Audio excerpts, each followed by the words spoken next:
So finally আমরা জাহাজের cabinet, এটা হলো ইঞ্জিন রুম নাকি? ও সেরা, জুয়েল 7 শিপিং হাউস।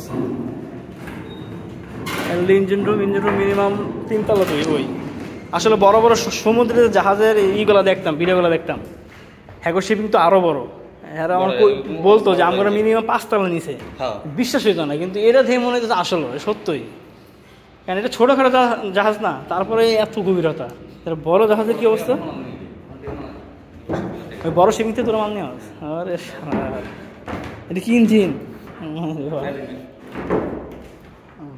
এটা কত হর্স পাওয়ার রে? 700। দুইটাই চলে একসাথে? হ্যাঁ,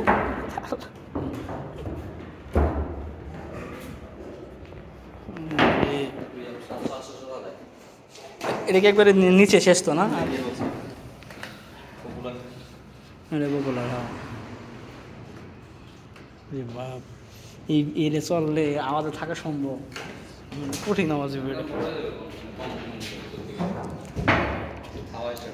বাইরেরটা পরে দেখো, আগে পোলাম ভিতরে দেখাই।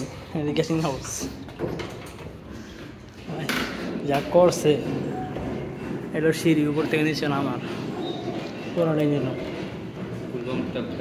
আর এটা তো ফুয়েল কি ফুয়েল বক্স একটাই? দুইটা? এই দুইটা কত লিটার লাগে? মোটামুটি 3000 লিটার, 700 হর্স পাওয়ার দুইটা ইঞ্জিন, 3000 লিটারের ফুয়েল।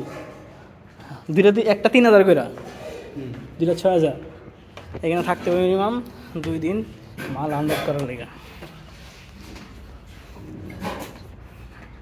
এটা হলো হোটেলিং হাউস, টাকার দিস প্লেস।